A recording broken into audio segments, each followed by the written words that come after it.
Et on commence ces paris de Pascal avec un pari sur la rémunération des patrons de PSA. Oui, Carlos Tavares a doublé son salaire. Il gagne désormais 5 millions d'euros par an. Mais c'est moins que Carlos Ghosn chez Renault qui, lui, en est à plus de 7 millions par an. Alors, les journalistes ont calculé avec cet argent, ils peuvent s'offrir 10 000 Twingo. Alors, je ne comprends pas pourquoi les journalistes calculent toujours comme ça. Non, parce que quand tu gagnes 5 millions par an, t'as pas envie de t'acheter des Twingo. Personne n'a envie de s'acheter des Twingo. Pour beaucoup, c'est scandaleux, mais il faut comprendre aussi, quand tu es chez Peugeot, Citroën ou Renault, il te faut au moins ce salaire par an pour pouvoir payer les réparations de ta voiture Peugeot, qui est souvent au garage.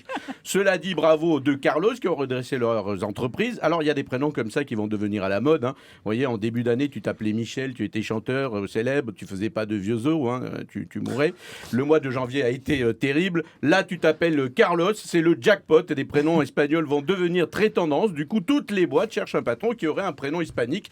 François Hollande, il a déjà essayé. Ça a été le premier d'ailleurs. Il a pris Marisol Touraine. Ouais. Il y a aussi Manuel Valls évidemment. Mais là, c'est un mauvais exemple. Ça marche pas beaucoup, faut bien l'avouer.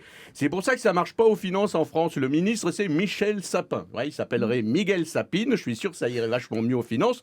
Manuel Valls qui s'est fait engueuler avec tous ses ministres par François Hollande sur l'affaire Benzema. Oui, parce que tous les ministres ont donné leur avis sur la présence ou non de Benzema en équipe de France, alors que franchement, il devrait plutôt se poser la question sur la présence de Jean-Vincent Placé dans ce gouvernement. Alors Hollande s'est même fâché en leur criant, c'est le Canard enchaîné qui le rapporte, « Arrêtez vos conneries avec Benzema ». Et à Myriam El Khomri, il lui a juste dit « Arrête tes conneries ». Tout court. Le plus virulent sur Benzema, c'était Manuel Valls, évidemment. Du coup, il s'est un peu calmé et il a dit qu'il ne veut pas, avec Benzema, polémiquer. Polémique ta mère, aurait répondu Benzema. En tout cas, c'est ce qu'il a dit à Stade 2. Oui, parce que le Premier ministre a donné une interview à Stade 2. Oui, vu l'état du gouvernement, t'as plutôt envie de dire Stade Terminal. Ils vont quand même dans n'importe quelles émissions de télé maintenant. Maintenant, c'est Stade 2, vivement Thalassa. Cela dit, ils sont tellement dans les profondeurs des sondages, il n'y a plus que Thalassa que ça peut intéresser.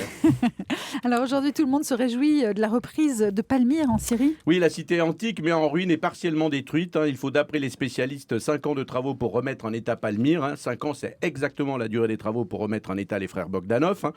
Et encore, là, le devis, il a explosé. On les a vus il n'y a pas longtemps. Et en parlant de ça, j'ai une histoire incroyable, mais vraie, de ce jeune Américain. Alors d'abord, faut vous dire qu'il va bien. Alors c'est très, très important. Alors ce jeune Américain, il était en Belgique au moment des attentats.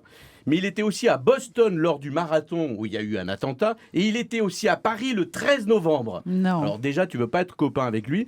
Et vous voyez, c'est pas un problème géopolitique si compliqué que ça. En fait, ils veulent juste ce mec, c'est tout. Je pense que c'est... Voilà, et moi ça me rassure de penser que c'est ça, voyez-vous. Il faut juste être un peu loin de ce mec. C'est ça, voilà, il faut l'éviter à tout prix. Voilà, c'est un Américain, il faut vite qu'il rentre chez lui. Merci pour le conseil. C'était Pascal Atenza et les paris de Pascal.